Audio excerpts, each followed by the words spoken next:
Hello，大家好啊！欢迎大家来到今天晚上星期天晚上8点半的直播了啊！我们好像好几个星期没有跟大家见面了啊 ，Rich 结婚嘛，是不是啊？当然呢，也是今天本来也不想做的啊，但是最近港股涨了好多，好多人都来问我，港股还能入吗？现在能买吗？都是来问我啊，我说干嘛上个月不买哈，2个月前不买，对吧？那今天我们会探讨一下港股能买吗？我相信今天晚上我这个分析也会对大家这个价值满满你听了之后会有点收获的啊，获益良多的啊。当然了，除了港股之外，我们也会看美股还有黄金啊。黄金我之前也是叫大家要考虑黄金的，分散一部分到黄金的。黄金的价格也是到了最高的啊。那为什么黄金会又涨到最高呢？之后还会不会涨呢？它的根本的因素还有没有呢？当然美股的方面，我们又把 Rich 刚结婚也要 honeymoon 还没过完也要找过来，因为美股也是在最近创了新高啊，都是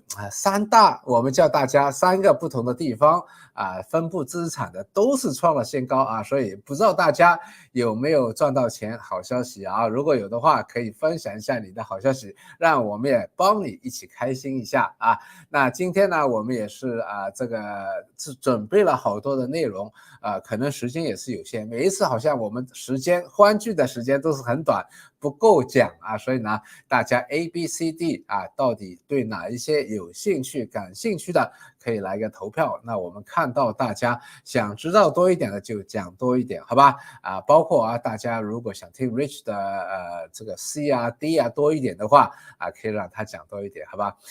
那上几次都超过了1000个人，所以我们上几次都有讲个别的股票所以这次也是一样。如果超越了1000个人来看我们直播的话那大家可以在这里留言，你想知道我们对哪一只股票的看法多一点呢？如果是美股的话，Rich 来讲如果是港股或者中概股的话，我来讲因为我们在 GMT 里面，我们也是这样分工的，一定要深入这个研究才会做到有良好的成绩。如果只是马马虎虎的，随便看一下，很表面的看一下的，都会到最后是市场里面交学费的那就非常冤枉了，对吧？因为市场里面你买股票不是赚钱就是亏钱但是赚钱和亏钱长远来说，短期当然很多的一个因素是好不好运有些是这个 random 的随机的但是呢，长远来说的话，一定是做的功课越多的看的越准的那回报就会越高所以我们也是分工的，因为要做大量的研究工作我是专注在中概股和港股 ，Rich 呢是专注在美股多一点我个人呢也是专注在基本分析和心理的那个分析多一点当然那个技术分析我也有一点那 Rich 呢当然也是3个 FTP 3个都有看，但是他是更加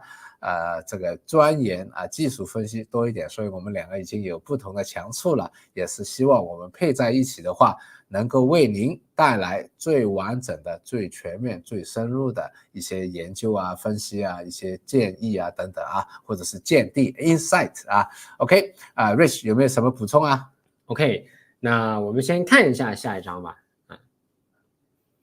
我们讲到港股那不得不回看一下我们上一次直播的时候当时候我还记得你说过天时地利人和，我们现在那个 moment 已经到了一个非常关键的时刻大家不知道大家有没有观众有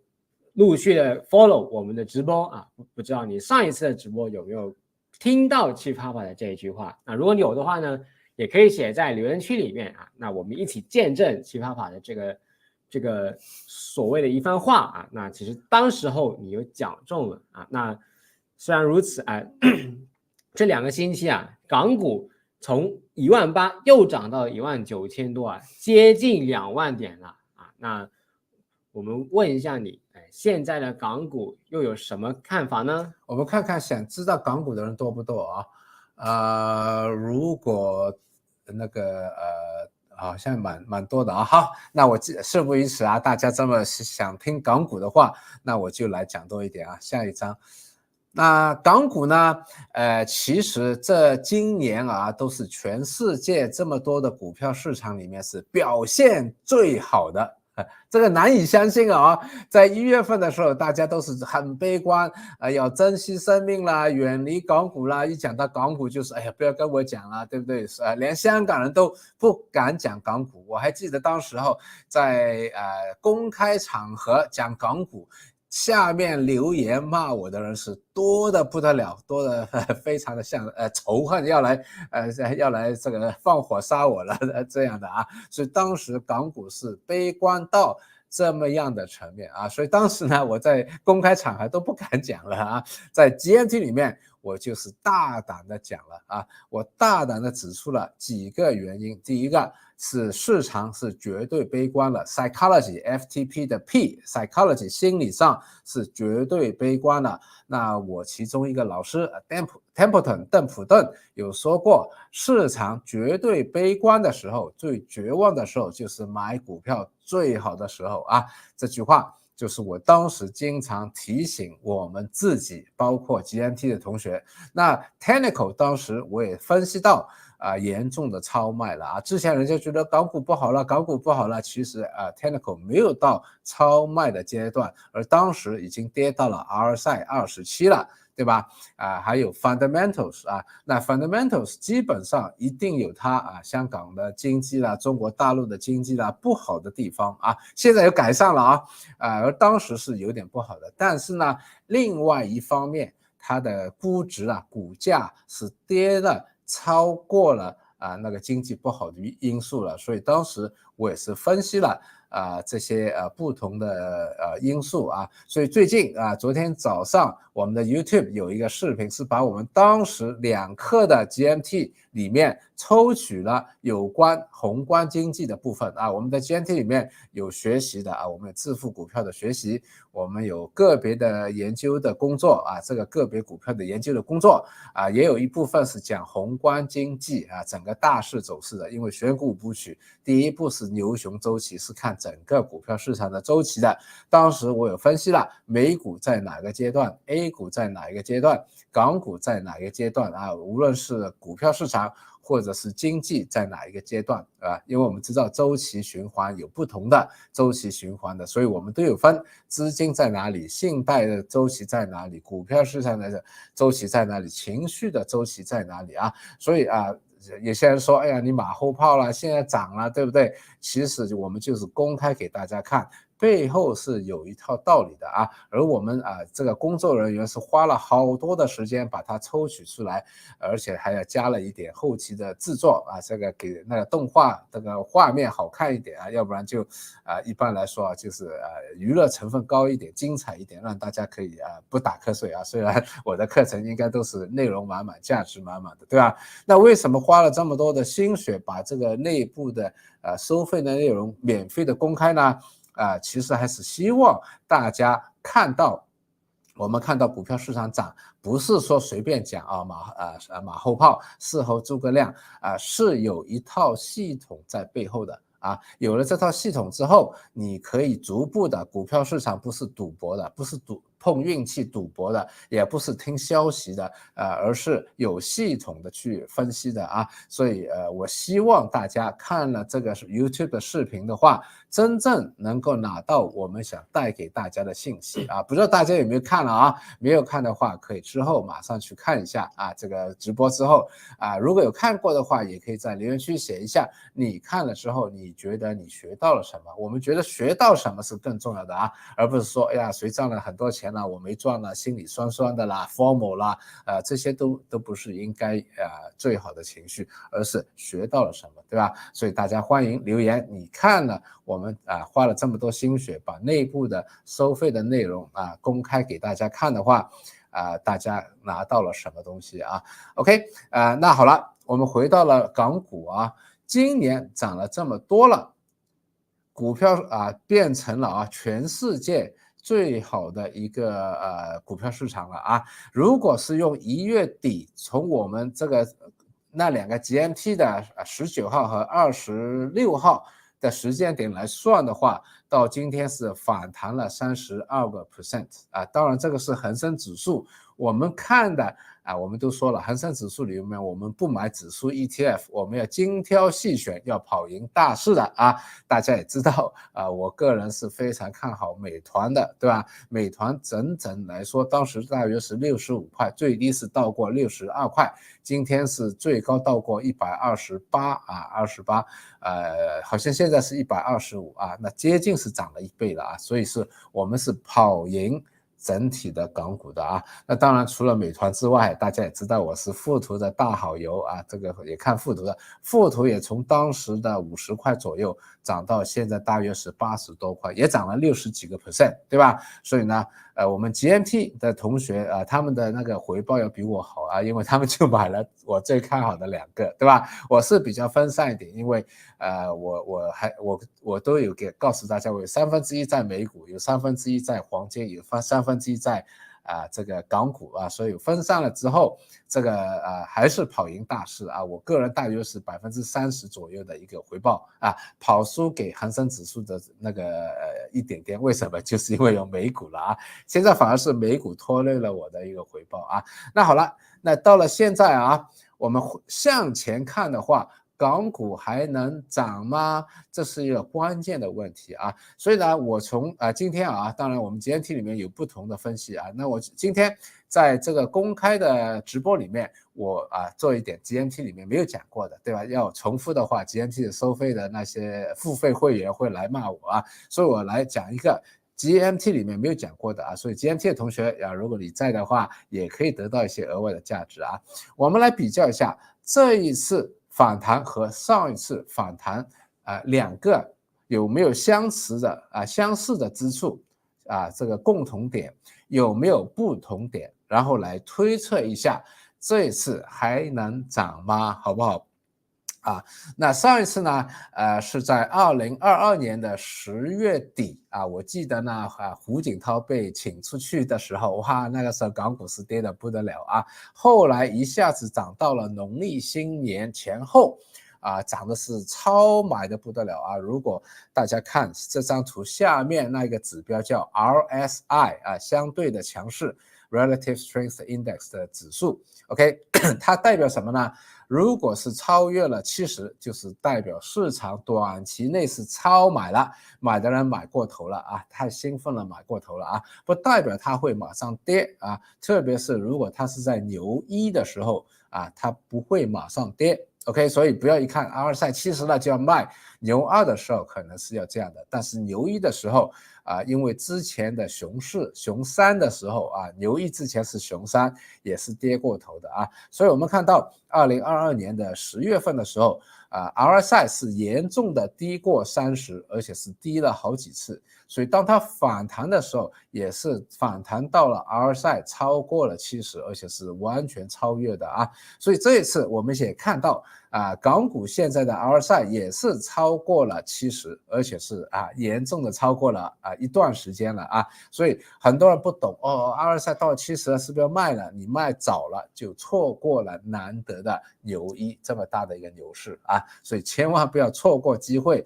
经常说错过的机会机会成本是最贵的，比付的我们的 GMT 的学费这个远远要这个不值得了很多人看不到这个机会成本，富人一定是看机会成本的，所以不要太早的获利离场，我们要这个把握这么难得的一个上涨的机会所以上一次5月5号的时候，我是大锣大鼓语重心长的告诉大家天时地利人和天时地利人和千万不要错过港股这一次的这么好的时间了，对不对这2个星期也是涨了蛮多的那我们一会儿会讲哪些板块哪些个别的股票未来会涨得更多一点，好不好？想不想知道想知道的话给我们这个留个言 OK。 那好了，我们看回上一次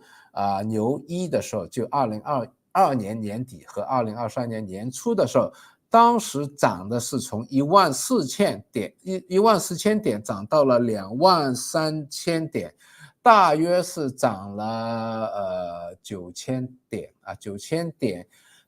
除上14000大约是涨了60%-70%。这么9000点嘛，除上14000，对不对？你就假设超过了50%。OK， 那这一次我们刚才看过从年底从1月底过农历新年前年底到现在只涨了32%。所以两个来看这次虽然感觉港股是全世界表现最好的股票其实跟上一次来比的话还没有上一次涨得多上一次是超过50%的，所以大家不要感觉香港涨了好多了经常会发生的不是不会发生的那好了那当然每一次牛一的涨的因素都是不一样的我们不能说上次涨多少这次就看涨多少那上一次为什么会涨呢首先上一次为什么会涨跟这一次有一些共同的地方，就是之前跌过头了，跌了太多了，市场是太悲观了，跌过头了远远的低过了它应有的价值，所以呢一下子反弹的时候这个资金回来了，买便宜货嘛，对不对？就像超级市场或者百货商店打折打半价打4折来发售，大家就进去抢东西了，对不对？因为你买晚了就贵一点了，买早了就打折便宜一点，所以这样一开闸的话，大家进去抢东西购买，所以这一次和上一次都是涨得非常急的，这就是牛一的一个特征就是因为熊三的时候跌了太过头了，所以牛一涨的话会涨得非常急的，这也是我在 GNT 1月16号的时候就讲26号的时候就讲，这是一个报复性的这个反弹就是抢东西了，太便宜了那好了，这是第一个相似的地方。第二个相似的地方呢，当时这个为什么涨，是大家憧憬中国终于结束了它的风控清零政策开放了 OK， 所以呢大家是憧憬着中国的那个经济会反弹，是一个憧憬复苏了 OK， 后来为什么又跌呢？我们也要小心，为什么这个港股这一次会不会像上一次一样涨完之后会跌呢？上一次后来跌最大的其中一个原因就是因为之前是憧憬中国的开放了，所以呢经济要复苏了，结果后来的中国的经济是比原本的想象的要差很多，那个复苏没有想象的那么好那么强那为什么呢？原因什么呢？当然这个事后看回的原因有2个最大的，第一个，美国这个或者是全世界的供应链正在分散这个不是在依靠中国一个国家生产了因为通过了新冠疫情啦、风控啦包括俄乌战争之后了，他们想要分散多元化生产地，所以无论是逆全球化去中国化第二个当然也是正好配上美国是全力的制裁打压中国，很多东西都是摆明了找中国企业的麻烦包括最近这些电动车等等等等的关税，对吧？所以这一个因素美国的针对中国的因素这一次是相同的所以我们要小心 OK， 一会儿我们会讲这个不同的因素那当时呢后来跌下来，这个第一个就是中国的经济没有事先想的那么好，第二个最大的一个问题没有想象到的就是内房恒大爆雷了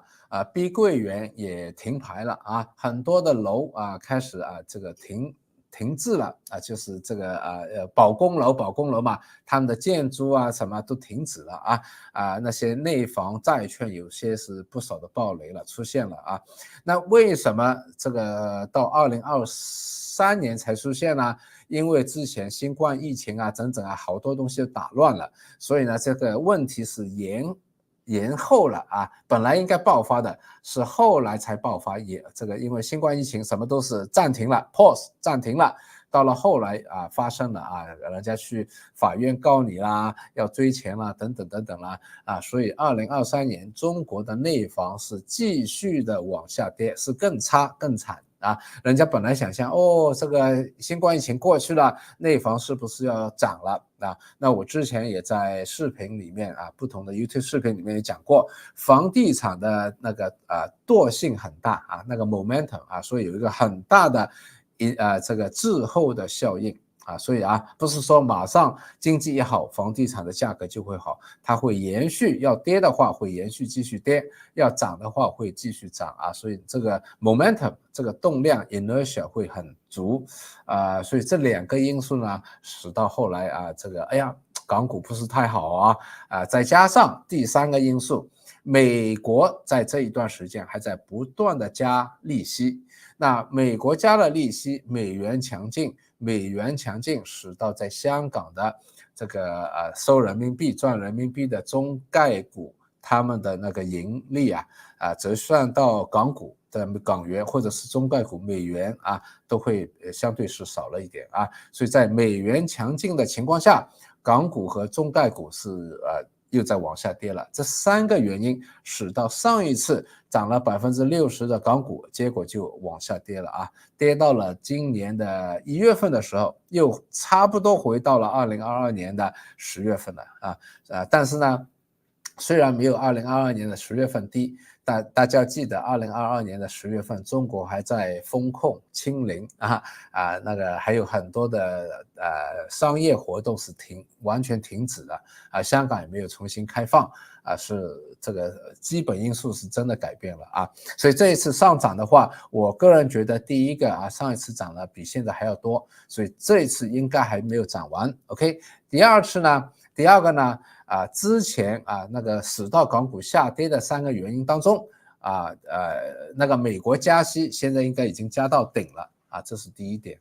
还有就中国内房现在已经是下了好多的猛药一会儿我们会看一看中国内房，现在我觉得是问题应该是差不多结束了那当然还有一个不知道的事情就是这个中国和美国的关系，我们一会儿会讲到多一点我个人对中国和美国关系的看法看看大家有没有兴趣最好是超过1000人之后多点人一起来听我再讲好吧所以叫多点朋友来这个包括你们想问什么股票也要超过1000人现在还没有到所以把今天的这个直播的连接分享出去分享到不同的群组啦，或者是邀请你的朋友来听了多点人来听这么有价值的帮到大家的直播的话，那我们也感觉到我们的付出有价值好吧。那好了，我们讲到中国的内房其实中国内房呢之前我就不断的有讲过几次特别是最近一次是在3月29号的时候，在这个我们的内部的 GMT 里面也有讲过那中国内房好像是要复苏了但是呢当时还是有很多的企业被这个人家债权人在告有倒闭的可能OK， 那这个时候我们还要这个风险管理，对不对？要看看哪一些是可以值得这个比较安全的。所以当时我讲过这个中国房地产一定要搞好，中国政府一定要把内房房地产搞好，因为为什么？整个经济，全世界经济都是一样，房地产占了整个 GDP 的30%左右的，特别是在中国内地占了30%左右的 GDP 是受房地产的影响的如果这个房价一直往下跌，会有社会动乱，会影响到普罗大众的生活，而且他们房价跌了之后消费的意欲会低信心会不足，投资的信心和消费的信心都不足，这个对整个经济就还有剩下的70%的经济都会是非常的不好的所以他一定要救这一个房地产。但是呢，房地产就是有刚才我讲过的那个惰性很强的一个特征，所以它的滞后效应很大你给他下了一些政策作为猛药去救房地产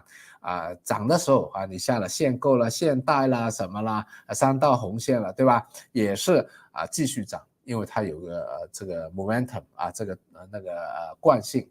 那跌的时候也是一样，你给它救市的政策出来，它还是往下跌，继续往下跌，也是往下跌了2-3年中国的这个救市的政策其实从2022年、2023年就已经开始了，一直在跌到2024年但是我们要相信房地产到最后一定是政府能搞得定的。为什么？因为第一个，土地供应是政府控制的，对不对？第二个，买楼要借钱啊，借钱是政府通过中国人民银行啊，再通过银行这个货币政策可以提供的，再加上什么税务啦、户口啦总之是搞得定的，对吧？只是中间有一段时间啊，而且呢这个药好像没有反应啊，再下一药，再下一摘药，再下一次药，下了越多的药之后，所有的药性出来的话，房价一涨，谁都去抢着买。跟港股一样，港股跌的时候，便宜的不得了的时候，谁都不敢买，对吧？楼现在也是一样，便宜的不得了的时候，谁是再等一等啦，再考虑一下啦，再想想啦。一涨的话现在好多人都在问我，这个能买吗？那个能买吗？港股这个能买吗？对不对？楼也是一样，一涨的话，好多人就会想去买所以呢，之后的无论是内房股或者是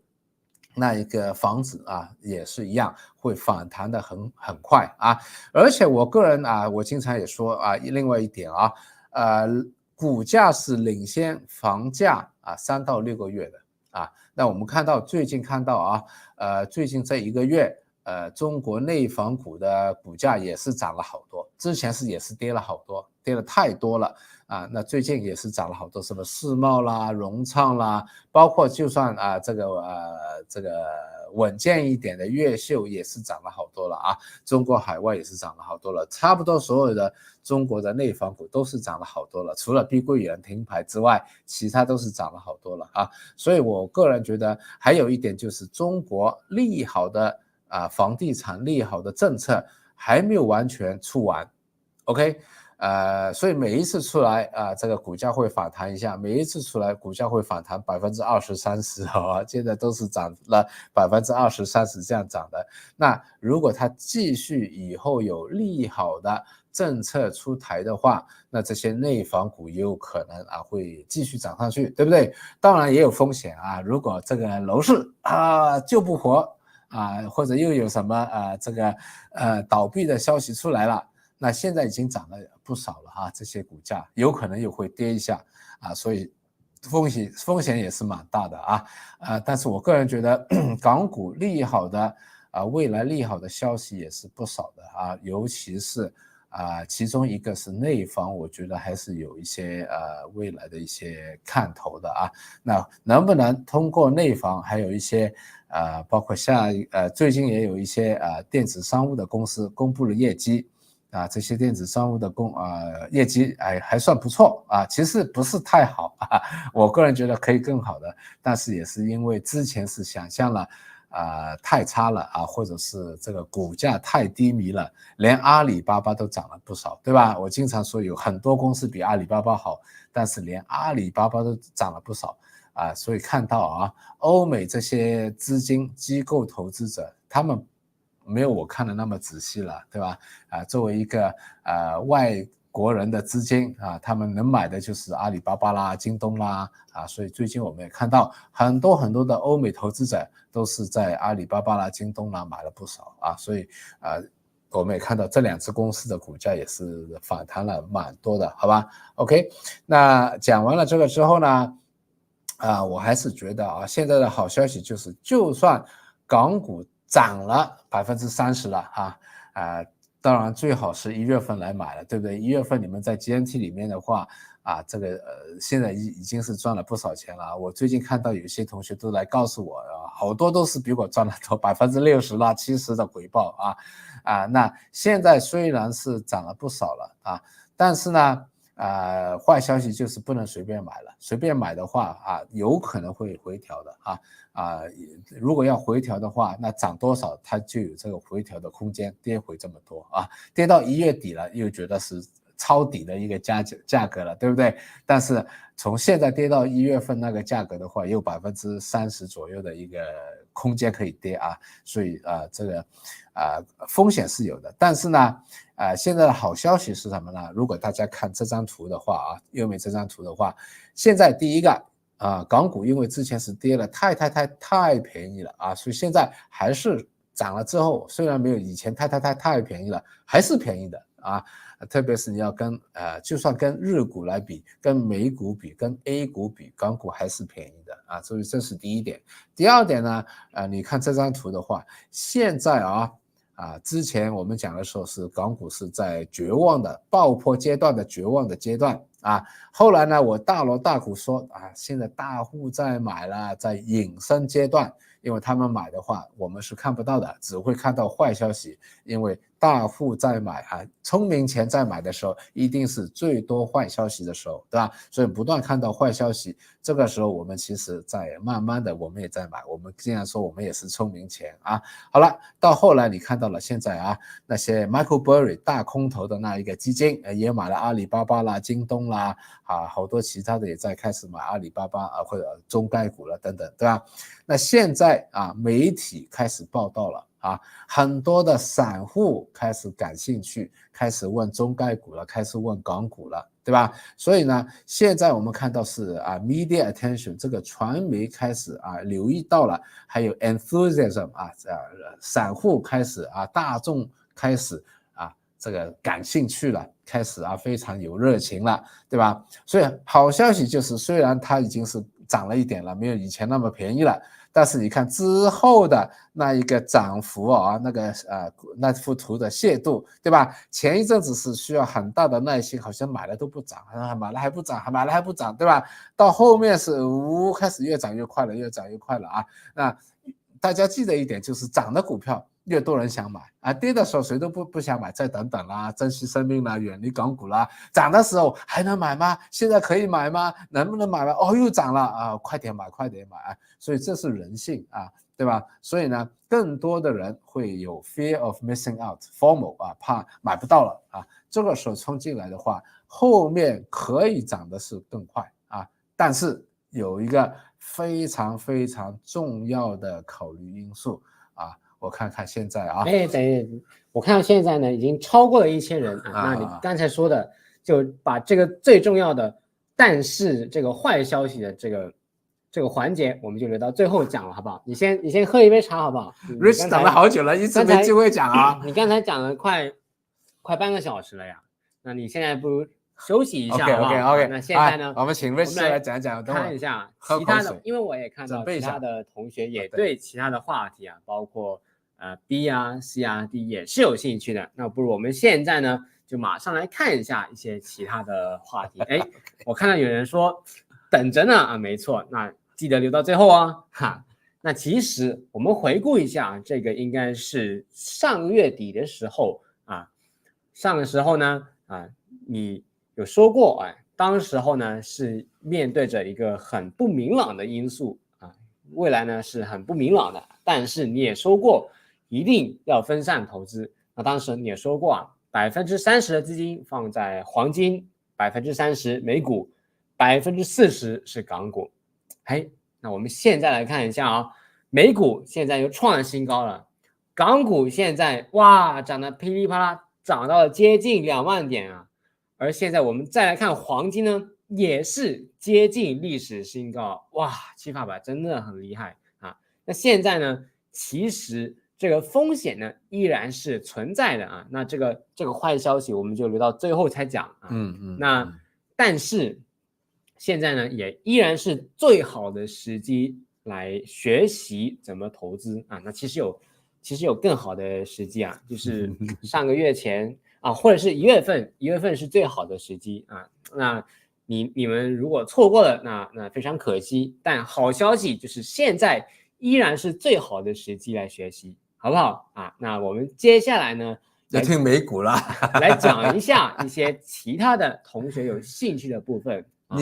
最开心的其实什么？年初的时候我们 GMT 同学跟他买了 SMCI NVIDIA 这些涨了一波然后呢再跟他的一样高位的套现了，然后就买什么美团了okay, 那是赚了最开心的了事不宜迟，美股我们也想知道美股现在也是涨到了历史新高了，还能买吗？可以那我们先回顾一下上个星期发生了什么的事情那首先呢如果我相信如果有很多的小白国民老公如果有一些小白啊，就算你是对股票没有兴趣的话呢，你可能也会看到最近有一些新闻，就是哇这个 GME 又突破了很多年的新高然后又涨了几倍哦。然后呢，还有很多的妖股、迷因股，什么 AMC 法拉第我听说法拉第最近这几天涨了30几倍哦，30几倍。到底为什么这些迷因股会飙升呢？那其实就是因为那个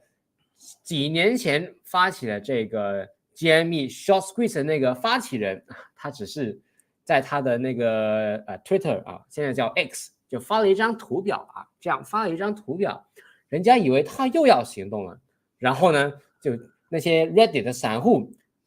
什么也不管，这些妖股呢、迷因股全部给他买入，全部买入甚至呢GME 在当时候是涨到了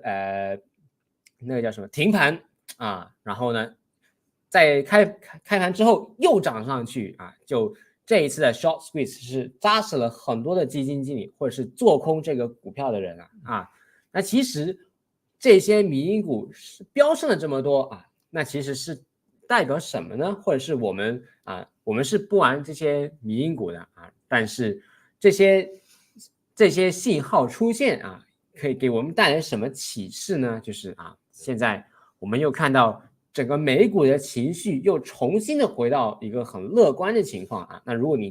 我们时光倒流回到1个月前当时候可能我们还是很关注这个打仗的情况或者是当时候可能大家觉得这个 AI 的这个风浪已经完结了已经要接近调整的时间了那但是。现在呢，出现了这些事情之后呢，我们又看见了美股呢也是重新的进入到一个牛市的派对那到底之后会怎么样呢？我们接下来来看一下赶快讲OK， 我相信呢，很多同学也是对最后的内容有兴趣但是呢，我先讲一下美股就是首先呢，第一点，我们可以看到美股的市宽呢我们看一下最下面的那个 bar chart 我用了一个绿色的箭头指着它就是我们看到呢，市宽是有改善的，然后我们看到创新高的股票是有比创新低的股票的这个比例呢是要多很多的那你再看回1个月前，其实当时候是开始恶化的情况，但是现在呢是改善了而现在呢也是突破了新高而我观察到的是呢只是这一次涨的幅度当中，只是有部分的行业在涨不知道大家有没有留意包括你可以看一下这张图中间的2条线分别是50天线的市宽和200天线的市宽，我们都看到呢最近美股是创新高，一浪高过一浪的，但是这2条市宽呢反而是有一个背驰的情况、背离的情况那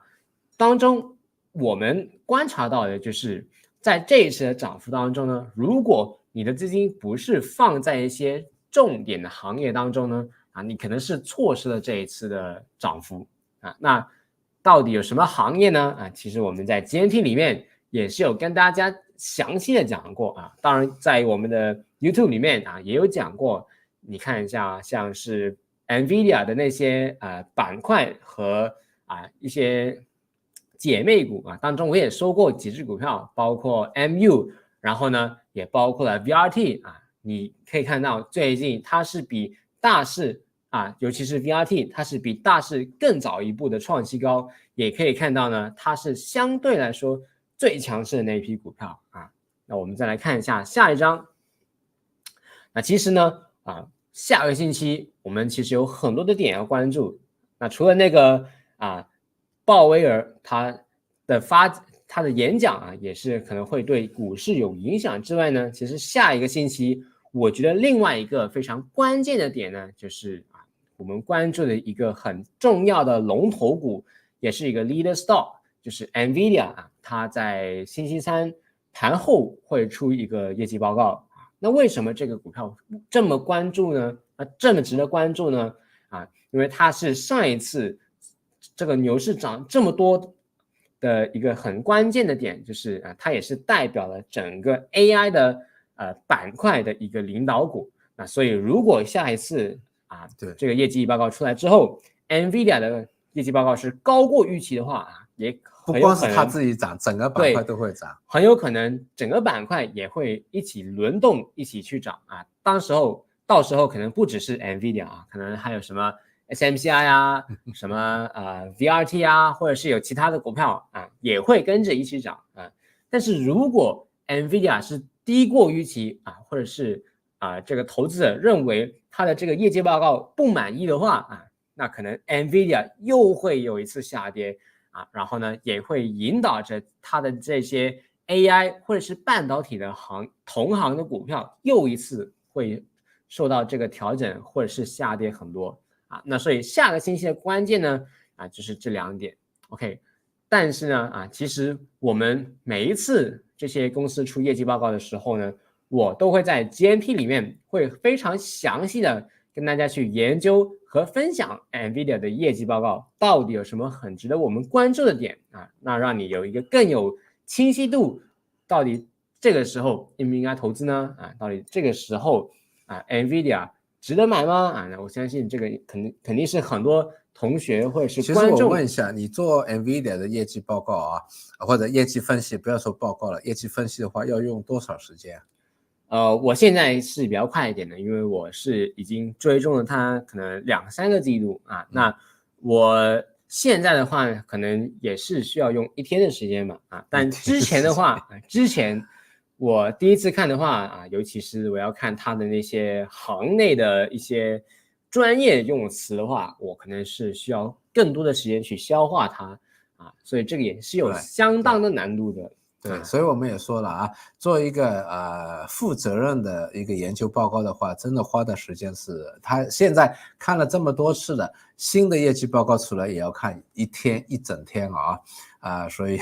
不是说随便讲一讲这些你随便人家在拍 YouTube 或者是电视里面随便讲的，可能他们都会看得非常浅，大家要小心。我们看的所有的包括之前谁都不看好美团的时候，为什么我这么看好美团，这么有信心？我不光是坐在办公室里面研究它的业绩报告，从它一上市到现在，其实我是每一次都有看了不止这么多，一天一天的不止我还是亲自的去中国大陆去观察它的每一个服务，每一个行业，观察它和竞争对手，包括我有访问那些消费者所以这个都是要做一个详细的业绩报告，要这个负责任的话要花的功夫的那当然可能大家都有其他的工作要做，对吧？所以呢，你要独立思考，要自己做功课，但是呢，可以进来 GMT 的话，我们做了大量的工作之后，你听一下，听了之后再自己判断，这个就会加快了你们的一个收集信息的一个过程了到最后你只要在当然我们也会教你整套思维的框架，或者是整套学习和分析的这个办法那你有这些基本的工作之后听了我们的这个案例这个报告之后，你可以很快的下一个决定买还是不买当然这个每一个决定最终都是你们个人的决定投资一定要自己独立做决定，千万不要听人家讲因为到最后赚了钱是你的，输了钱也是你的你骂人家也没用你感谢人家当然也是你的钱，对吧？所以这个功夫是不能省的学习和思考都是不能省的OK， 那所以呢，如果大家有兴趣想加入 GMT然后呢来跟7方法学习，然后你要想去每个星期认真的跟他学习，怎么样去学习好心态，怎么样去学习分析一个公司，分析一个企业的话呢那真的加入 GMT 吧因为之前我看到有一个网友留言真好笑，他说 GMT 学费等于他1个月的工资了第一个我说那你要赚多点钱了，我们收了这么便宜，还是你1个月的工资，不过我们是1年的学费1年的学费是1个月的工资，那你要赚多点了，对不对希望你提升自己的能力赚多点。第二个真正是错过的机会是最贵的啊。我是一个富人了啊，富人我觉得跟穷人或者普罗大众最大的分别是我们看机会成本，还有在股票市场里面交学费，在股票市场里面输的冤枉钱这个值得吗？完全不值得，对不对其实我在股票市场里面过去几个月，不要说我了，我们的同学赚了60几个%比我多我只有30个%，他们赚了60几个%，那你自己看一下自己的资金有多少那你衡量一下错过的机会有多大了，好吧 ？OK， 好，那继续好，那所以呢大家如果想学习 GMP 的话，可以在这个留言区，我们已经放了那个链接，所以呢你是可以去点进去看一下一些资料，然后呢去报名吧那我看到有一个叫 B 黄的观众他也说他今天决定加入 GMP 谢谢非常好。我们其实还有一点你们马上加入的话，趁现在星期天还有时间，对吧？还不用上班。我们过去几年的所有的 GMP 的星期五的 session 都放在上面你们马上回看，马上学习，马上回看，因为真的现在这么好的一个风口这个风来了，对不对？不知道什么时候风停的所以，但是呢，我也是建议大家不要就听了一个号码去买，一定要学习，所以赶快学，今天晚上就开工开 OT，赶快看回我们的回看自己的之前的那些片段，好吧 ？OK， 好，那现在呢，到了大家最关心的一个环节，就是刚才七爸爸被打断的一个他想说的那个坏消息。那不如现在我看到现在已经超过了1000个人了这样我们大家也可以留个言，包括你想看的个别的股票是哪一个，那我们的工作人员会统计一下你的这个大家关心的哪一只股票，好吧？我们讲完这一个之后我们会讲一只股票我们的看法那中俄关系呢，其实是非常这一次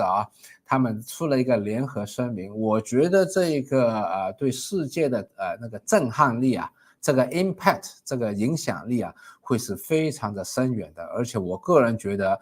我看得比较远因为我非常喜欢看历史，我非常喜欢看整个世界经济学等等，所以我觉得这一次中俄联合声明的影响是非常非常深远的，大部分99.9%的人都没有看到它的深远的影响所以大家也可以做个见证，今天5月19号可以再留个言做个见证我们看到中俄这一次的联合声明是非常深远的那首先讲一下他这一次为什么会这么高调的来做一个联合声明，对吧？之前布林肯访华的时候是严重的讲了好几次你们在支持俄罗斯有这个货品卖给他还没有说军事援助了已经是在说你们再这样支持俄罗斯的话，我们要金融威胁你，切断你用美金，切断你用 SWIFT 我们要进一步的制裁再包括之前的耶伦访华的时候说你们产能过剩其实是为了铺垫之后的美国加关税在电动车啦、清洁能源啦，他所指控的这一个新能源的层面大幅度的加税给他有了个理由。那我警告过你了，你的产能过剩了当时我们已经分析过，中国是不可能来满足你这些指控的。难道叫这些私营的企业把产能在 shut down 关掉吗？把这个工厂关掉吗？不可能的，是不是也就是说，耶伦先指控你，知道你做不到，马上美国拜登就通过了大幅度的加这些关税。然后布林肯来说你们支持俄罗斯，对吧？现在美国对 TikTok 又要强的抢然后又要是在药明生物了、药明康德了，完全就是审也不审理就说你是偷他们的 DNA 的资料了什么了，把你列入黑名单这个就是给美国企业所有的企业8年内要断掉跟这些药明生物、药明康德的一个商业的合作商业的关系。这是非常非常不是说不讲武德了，完全就不讲道理的一个行为，对吧？所以呢，中国现在就觉得我对你礼貌，对你客气当然也不是最客气了但是相对对你到现在为止这么礼貌和客气，还是受到你的处处的打击那我现在也不装了，我们就公开吧，摊牌吧，不装了我跟俄罗斯是最好的朋友，我们这么多年来都是最好的朋友，以后也是在经济、科技、军事方面多一点深度的合作。而且这一次的公开的声明里面是讲了美国公开了美国这个不好，美国那个不好，美国冻结人家海外的资产不好，美国要对阿富汗的那个重建工作，他打仗把人家打烂了，要对人家阿富汗的那个重建工作要负责任美国这个不好那个不好，所以是从头到尾都是针对的美国以前早一次的时候，特朗普针对着中国说中国这个不好那个不好，我当时就说，哎呀，这个大家就算吵架见了面还是要客气点，对不对私底下讲还是可以，要公开讲的话，当时特朗普公开的说中国不好，我就说事情糟糕了那我们看到从特朗普到现在拜登，中国和美国的关系是差了不得了，对吧？差了很多很多。那现在呢是中国公开场合，包括王毅也公开讲，包括习近平也公开讲讲指名道姓的讲美国霸权等等等等那现在这个谁对谁错，每个人都自己去判断了但是呢很不幸的就是两国领导人公开的这样来讲。我个人觉得是下一步会互相的升级你这样制裁我，我这样制裁你，你这样再制裁我，我这样制裁你，或者是你这样制裁我，我这样这个跟俄罗斯更加靠近一点，你更加的制裁我，我感觉到我更加需要俄罗斯绑在一起我们一起来联合对抗美国所以这一次中国跟俄罗斯高调的公开。说老朋友好朋友我们一起来对抗美国，是被美国逼到一个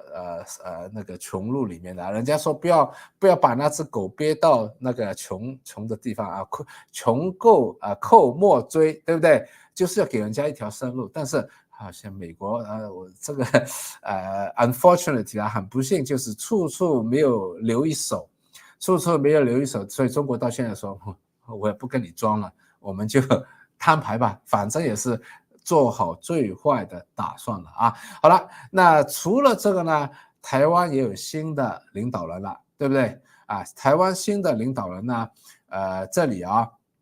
当然台湾还是要看美国的指示的那所以不断的在升级上去之后，会不会有一天中国就说我就是公开出兵支持俄罗斯打乌克兰了这个我想象的，我不是国家领导了美国也打个电话给赖清德了，这样吧Mr. 赖就这样吧，那 Mr. 赖就这样了之后，会不会在台海方面又有一个更大的一个这个局面的紧张和军事的事情发生我觉得这个可能也是越来越大了只能说希望它不要发生，但是越来越大了，对吧那好了，无论是打不打仗在金融的对抗和经济的脱钩方面，也会对可能对股票市场带来严重的这个影响但是又说回来了其实人都有主观的意愿的，对不对 ？Confirmation bias 如果不看好这个中概股、港股会被美国打压了要走的，这些人老早已经走了过去3年已经走了，对吧？现在进来的资金我们之前也分析过，是国家队，是中国包括有一些还是看好中国经济发展的，就算没有美国人中国经济包括现在便宜，我做一个长线的投资者，中国未来的经济没有这么差，还是有一个非常强大的增幅或者复苏的，对吧？所以呢，现在是两批人了我个人觉得事情的发展是有很大的风险不明朗在里面，但是呢，现在买起港股的人并不是以前对港股悲观的人所以这一帮人未来的资金，包括国家队有没有继续的资金进来把港股推上去？我个人看到目前中国大陆的资金还在加速的来到香港，散户对港股的中概股的一个热情也在加速所以这个资金短期内还在增加所以呢也不要那么快的说这个 party is over 这个派对已经完了但是我们也要密切的留意下一步互相的两国之间互相的有下一步什么样的东西出来很奇怪美国给中国的那个加关税没有影响港股对不对？还是继续的涨那下一步又有怎么样呢？对吧？所以呢，我个人觉得这是最大一个风险，而我们要看一看在哪里有一个客观的市场的信息能够来支持这一个我的一个担忧呢，就是在真金白银的价格里面，真金白银的价格里面呢，黄金最近又是创了高位没有历史新高有了一个回调，那时候是以色列和那个伊朗这个非常紧张的局面，对吧？后来不打仗了，以色列和伊朗不打仗了，下来了，但是现在又再上去了白银的价格也在上去了所以我觉得为什么会上去，就是国家的层面的央行或者是国际的投资者都看到之前我也解释过美元是有危机，美债是个危机，而如果美元和美债背后少了中国央行中国资金的支持，或者是中国央行带头去美元化我们要这两方面要对持嘛，要对抗打仗嘛，对吧？金融战争如果发生的话当然了不要再问我了，美元崩溃人民币会好吗？解释过1万次了不要看人民币，不要看日元，看的是黄金，看的是白银，就算我个人不喜欢的比特币也告诉了大家现在我担忧的事情正在发生，好吧？好，那我们再看一下我们的团队里面最大的那一个我看到最多的小米对，我看上面也有人问小米 OK 小米那小米呢这只股票呢我也是长期的追踪的所以我对小米也是有非常深刻的认知的小米我对雷军是绝对的崇拜，我觉得雷军是个非常优秀的企业家、创业家和领导，他的眼光他的能力都是在我个人之上100倍他的产品小米产品我就是恨不得我那个苹果的 iPhone 可以扔掉重新来过全部换小米，家里的所有的智能家具手机汽车全部换小米所以我是一个没有买太多小米的产品的米粉就是但是呢客观来说呢小米的手机小米的这个电动车小米的家具都是非常竞争激烈的行业，卷得不得了的行业而且在这些行业里面没有一个垄断者的出现，大家都是在拼你死我活 OK 这是一个对小米股价有一个保留的地方第二个呢小米的国际市场比较大约占了它1半那现在我们看到这个全世界在搞中国对吧？有没有影响到中国的企业啦？什么关税啦？什么又有数据的隐忧啦？国家安全啦？有这个风险所以这两个是唯一我觉得对小米不利的2个保留那我个人当时呢是我们在监体里面真的有说了3月28号的时候我说小米的电动车一出来，当时我就看好会到20块，当时是15块涨到了17块，又回调到15块，我说是看20块，20块之后就不知道了OK 那现在就真的到20块了之后我就真的不知道了就是我觉得这个短期内大家对这个雷军啦、小米啦这个从以前的哇手机已经是红海了，赚不到钱了，到现在大家都在讲小米的汽车啦、雷军啦、雷神啦，对吧？这个热情度是在的所以小米无论它的产品也好，它的那个股票也好，是有它的粉丝的。我个人觉得这个小米最差的时候已经过去了，但是呢，下一个星期应该有小米的业绩公布出来，我们要看一看下一次小米的业绩公布是不是超过市场的预期。我个人觉得，小米最难做生意的时候已经过去了所以它的业绩可能会有惊喜，我也当然希望它有惊喜，但是小米的我也有不少的小米但是我觉得我拥有小米已经超越了一些客观冷静的分析了，有点对雷军的崇拜和我觉得做小米的股东来支持他一下，这个当然投资还是要冷静一点，但是788还是有点热血青年做一个股东，做一个雷军的背后的小股东也是等着小米的汽车来香港，我等着去买小米的汽车所以小米我觉得是一个很好的公司，这也是我以前对帮小米做过培训，企业培训也是非常优秀的公司那短短的几年内它也是做得非常好。还有一点雷军也是非常的 care， 非常的关心股价的不断的回购，也是关心股价是涨过了这个它的 IPO 这个打新股新发的那个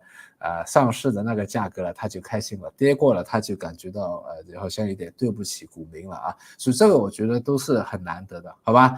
所以呢希望这个我对小米的看法对你有一点帮助。 OK， 好，最后交给你啦。